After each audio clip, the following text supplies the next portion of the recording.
Hi guys, welcome to yet another Lead Coding vlog. Without wasting much time, let's jump into today's coding session and see what's the challenge for us today. Yeah.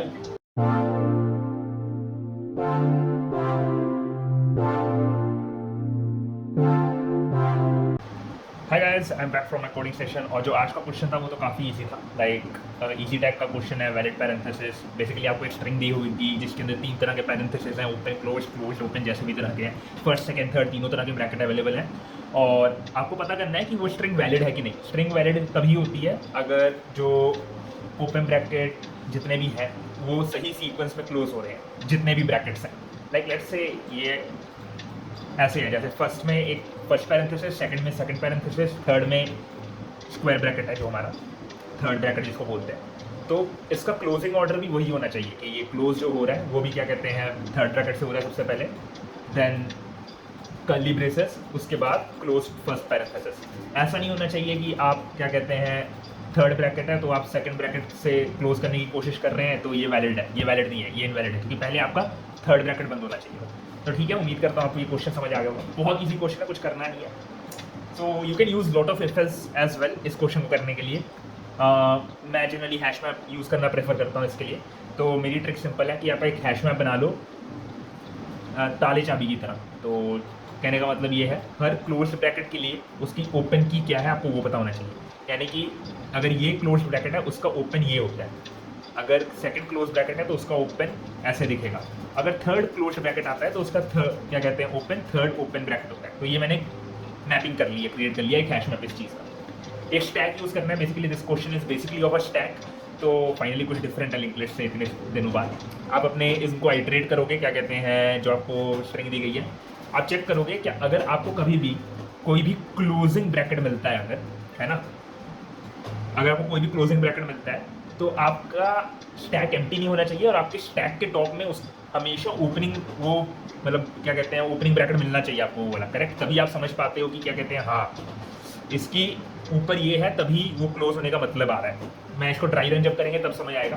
तो एक बार dry run करके देखते हैं. एक छोटा सा test case ले लेते हैं कोई. ठीक है, तो ये मैपिंग जो बनी हुई है इसको याद रखिएगा. Let's take this one. ये वाला ठीक लग रहा है मेरे को. ओपन क्लोज ये. तो देखो क्या होगा, सबसे पहले जब आपका ये कोड चलेगा तो देखेगा ओपन ब्रैकेट है. करेक्ट, तो आपके हैश मैप के अंदर कोई भी की मिलेगी नहीं. तो it simply puts it inside a stack. तो हमारे स्टैक में सबसे पहले क्या चला गया है ओपन ब्रैकेट. ओके, ये आप ड्राइंग जो भी है ओपन ब्रैकेट मान लीजिए. फिर क्या कहते हैं जब हम लोग अपने आइटरेटर से दूसरे आइटरेशन में जाएंगे तो हम लोग को दिखेगा क्लोज ब्रैकेट आ रहा है. अगर क्लोज ब्रैकेट आ रहा है तो वो चेक करेगा क्या मेरे हैश मैप में क्लोज ब्रैकेट है, तो वो बोलेगा हाँ मेरे हैश मैप में क्लोज ब्रैकेट है. तो अगर क्लोज ब्रैकेट है तो वो चेक करेगा क्या मेरा स्टैक एम्प्टी है, क्योंकि स्टैक एम्प्टी होता और क्लोज ब्रैकेट आता तो इसका मतलब क्या कहते हैं कुछ गड़बड़ है. करेक्ट, और स्ट्रिंग खत्म हो जाती है. It means it is not possible to close that sentence. लेकिन इस केस में ht.empty हमारा फॉल्स आता.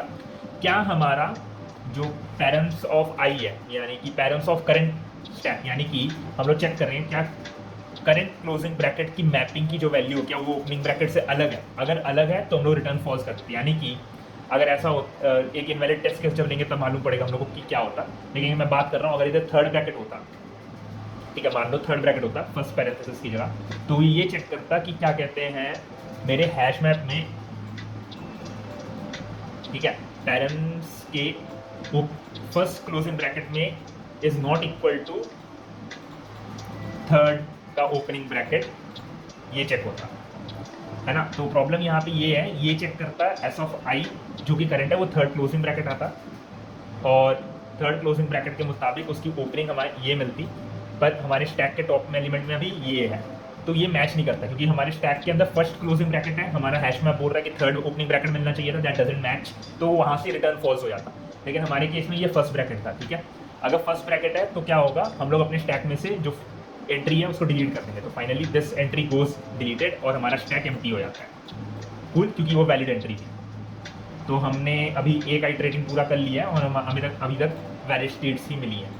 फिर ये सेकंड ओपनिंग हम लोग को थर्ड ब्रैकेट ओपनिंग ब्रैकेट मिलता तो वो स्टैक के अंदर पुश होकर उसकी एंट्री हो जाती.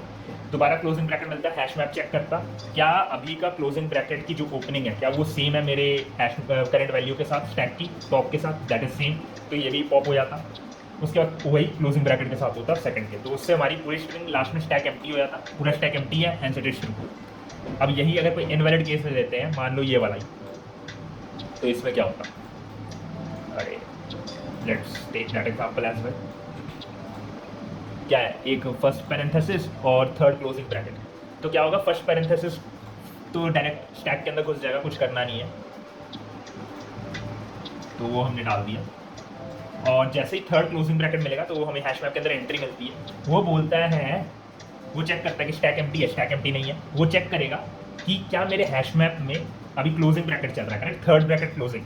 तो थर्ड क्लोजिंग ब्रैकेट जो है, थर्ड ब्रैकेट क्लोजिंग जो भी है, उसकी वैल्यू जो कि ओपन थर्ड ब्रैकेट है, क्या वो इक्वल है मेरे स्टैक के टॉप से, which is actually first bracket, correct, first opening bracket. तो that is not equal, hence वहाँ से वो रिटर्न फॉल्स कर देता। तो इस तरीके से ये पूरा क्वेश्चन चलता रहेगा। बेसिकली कहने का मतलब ये है, आप चलते जा रहे हो, जहाँ पे आपको मिलता है कि आपको क्लोजिंग ब्रैकेट आ रहा है, आप चेक करते हो कि प्रीवियस एंट्री जो स्टैक के अंदर मेंटेन्ड है, क्या आपकी जो प्रीवियस एंट्री स्टैक के अंदर है वो वैलिड है कि नहीं है। अगर है, यू पॉप इट आउट, अगर नहीं है, you return false, saying that your string answer is false, ये नहीं चलेगा। दैट्स इट, यही है इस क्वेश्चन। काफ़ी स्ट्रेट फॉरवर्ड है, फास्ट कोडिंग भी अटैच है, देख लीजिएगा। कोई डाउट तो कमेंट में पूछ लीजिएगा। आई गेस मैंने थोड़ा सा फास्ट समझाने की कोशिश किया है, बट इस क्वेश्चन में ज़्यादा कुछ था नहीं डिस्कस करने के लिए इतना, है ना। और I did it after 1 year I guess, submissions या 2021 में किया था, 2022 में कर रहे हैं, सितंबर में किया था, तो 6 महीने मुश्किल से आई गेस, लेकिन इट्स फाइन। उम्मीद है आपको ये अच्छा लगा होगा। डू लाइक एंड सब्सक्राइब, और मैं आपको कर लेता हूँ या